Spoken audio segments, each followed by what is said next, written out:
Don't be a parasite, but be a parachute. A parasite is something that is always wanting to suck blood from people. So, when people they deal with you or any aspiring entrepreneur, they must feel like when they are with you, they can learn. So if they're not gonna feel like you're going to suck blood from them, you're always wanting to ask things from them, but you don't even give anything.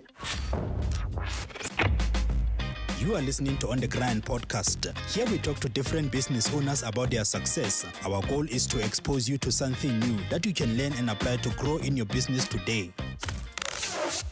Welcome to On The Grind podcast. I'm your host, Lebogang Kotsi. This time around, we are talking to Thabo Eric Mashale, who is the founder of Africa Ride, which is a taxi hailing application business that connects customers with private drivers. Thabo, welcome to the show and thanks for joining us. Thank you, Lebo. Thank you for having me. To kick off our conversation, kindly tell us about your career background before you started your own business. My career background, I was a call center, but before that, let's say I studied in Cape Town at a university called Cape Peninsula University, and I went there to do food technology. When you are at high school, they say that you must do math and science. That's the kind of culture we grew up with. We were told that math and science will give us good careers and good money in the future. So then I did that. I went onto the brochure to see what are the courses that I can do that have got math and science inside. Then I did the food technology, which had a math and science. But to my dismay, when I was in my second year, I could feel that I am not part of this. I remember even when I was doing an in-service training at Simba Chips, I felt like I was counting each and every day, like, when am I finishing this thing? Mm-hmm. Because it was just tough. So, and then eventually, after my finishing the exam, the course, 3 years, and then I got a job as a call center agent at a company called Metropolitan by the time. So, and then from Metropolitan, then I went to Med Scheme. So during my time when I was at Med Scheme, I studied also project management. So yeah, that's a bit of my career. Anything apart from this, I don't have any sophisticated degrees that people they have. Yeah. Yeah. You have been in the shuttle business beforehand, before actually Africa Ride. Just tell us, how did you proceed to Africa Ride? With Africa Ride, it was just mainly, we change. If we can trace back in the olden days, and you look at the passenger transportation, it has been evolving for quite some time. And you look with our grandfathers and our grandmothers, they used to have two series. You know what I'm talking about? Yes, definitely. So, and then things they changed. Then came Henry Ford. Then the cars, and then the flights, and all these kind of things. And then also even in our space of, passenger transportation, then there was Uber that came in 2010, and then, but in the country it came in 2013. I remember by that time, around August or so in 2013, when they came, I just didn't believe in their business model. I guess I was short-sighted, I didn't think that technology can actually do this much. And when we were busy with our own shuttle services, and then the Uber prices, they were actually cutting our price into half, kind of a thing. So when we charge 10 rand, they would charge 5 rand. And I would struggle to understand what was the reason behind them charging that much.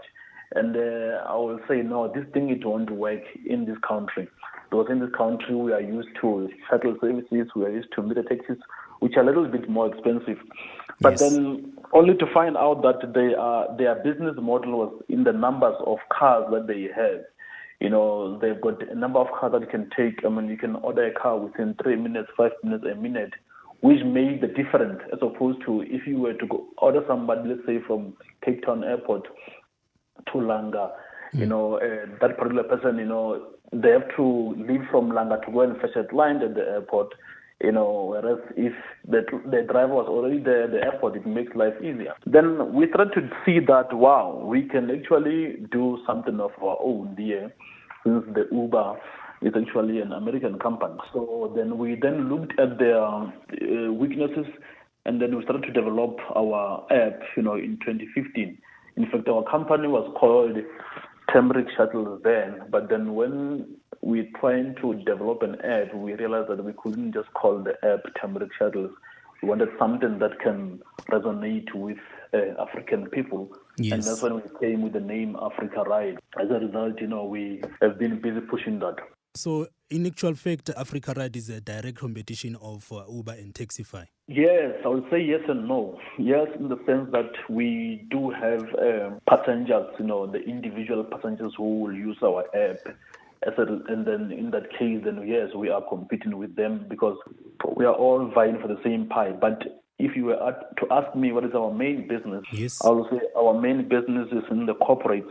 We're still doing the shuttle services, but just enhanced it also with the technology. In fact, our company's got two segments where you can have an app as an individual, or you can have an account as a corporate company, and then you will have a dashboard where you can actually do these bookings, and then you will have a professional somebody shuttle service. Somebody will wait for you at the airport, take you like you are their best client at that time.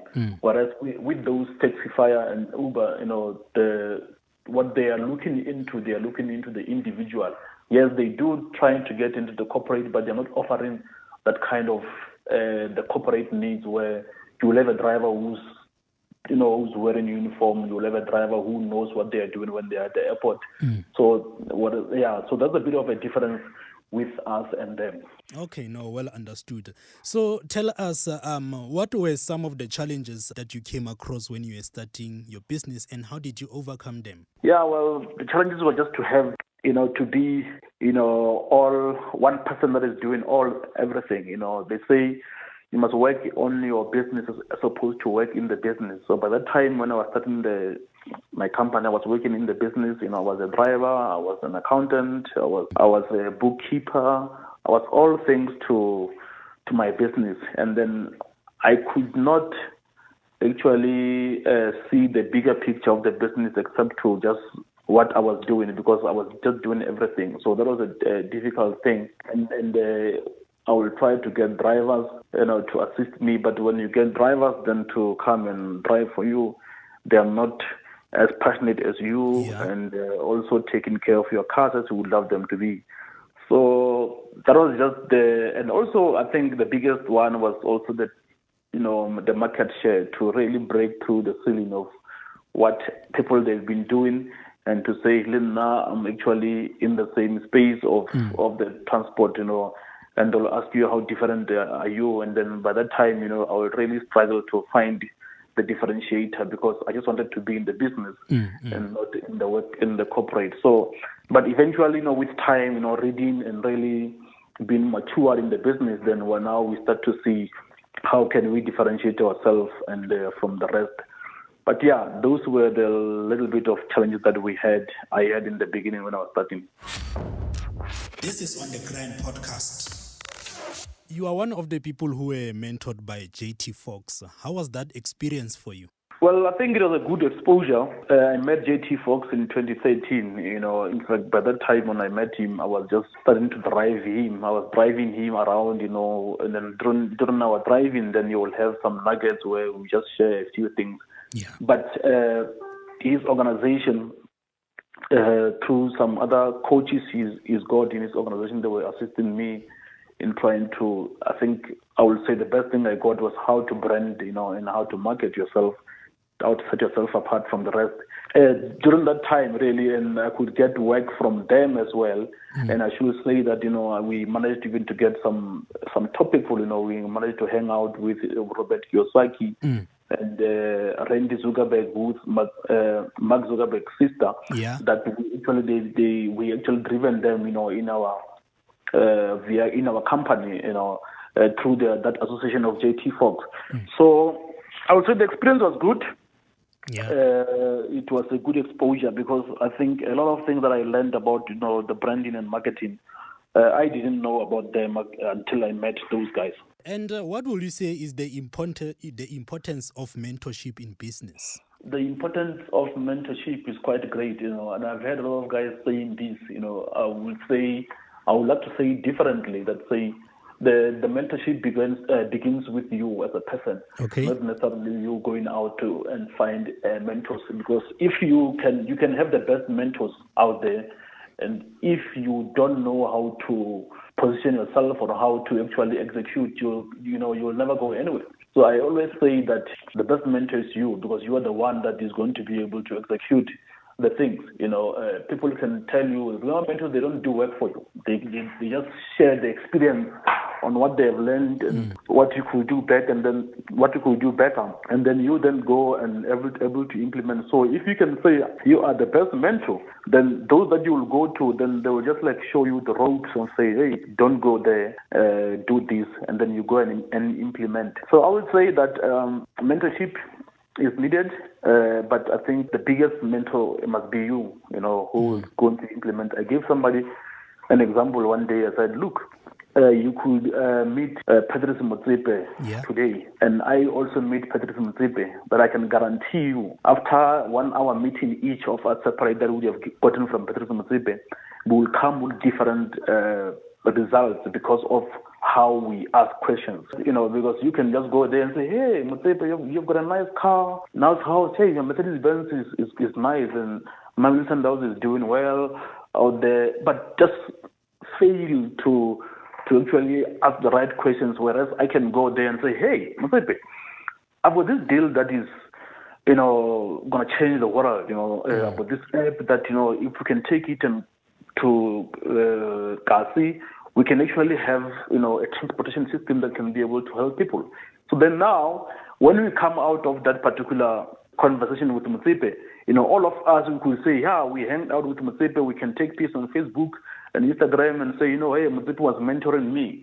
But you can see that the difference, it will be that, the other one was asking different questions, the other one was asking different questions, and as a result, and then, we say, but we were both mentored by Motsepe. Why the other one is succeeding, the other one is not? That's because of the asking of questions. So, yeah, I would say in short, the mentor is you. And what would you say is the number one skill that every entrepreneur must have? The one that comes in my mind, I always say that is the brand. Branding is for me, the biggest skill that every entrepreneur must have. Because when you are a brand, you will be able to attract different clients, you'll be able to attract different people. I'll give you an example. Yes. If you look at Nike, and then you look at Coca-Cola, they are a brand that has been there for many, many, many years, If I put Pepsi here and I put Coca-Cola, definitely by all means, without any thinking, you'll go for Coke, right? Yes. If I put Reebok here and I put Nike, by all means, you'll quickly go to Nike because they've been there. If I put Corolla here and then I put Mercedes-Benz, you will go for Mercedes-Benz because they've been tested, there's that comfort, they stand to what they say they will do. I mean, imagine now, and I say that a label, I'm going to do a nice phone, man. I'm going to give you a nice an April phone. When I get there, I come with Huawei P8. No. You're not delivering. Yeah, you understand? So you'll feel like you are short, you are not given what you want. Yes. And so I will say the brand, because the brand is ultimately the one that people then they can say, you see that guy, what he's doing is great, and have you seen even the way he conducts himself, the way he dresses, how he speaks with people, there's something about him, the aura, for example, there are a lot of celebrities out there, but there are those that you know that this one is a brand on his own. Yeah, true. And this one, even when you speak, you want to listen. Not necessarily having followers. Having followers is not a brand.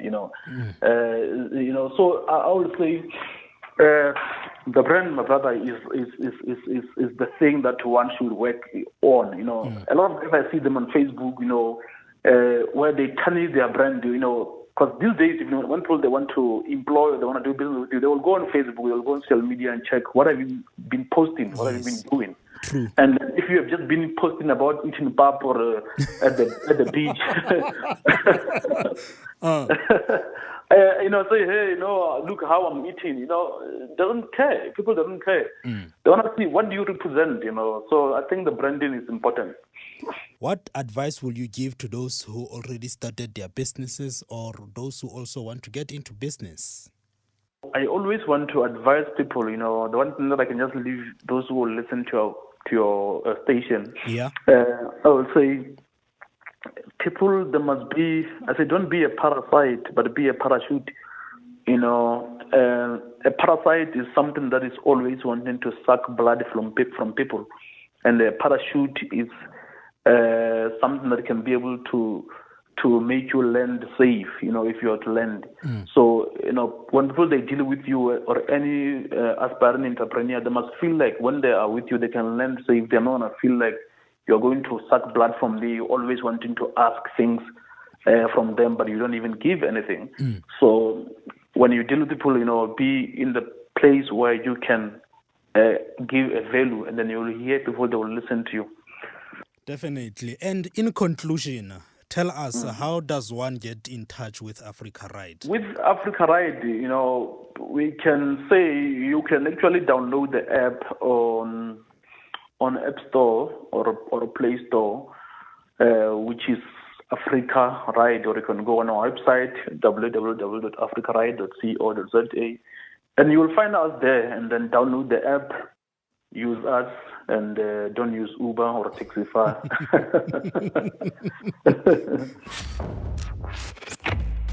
Thanks for listening to On The Grind podcast. If you enjoyed this episode, kindly share it with your friends and colleagues and join us next time for another great episode.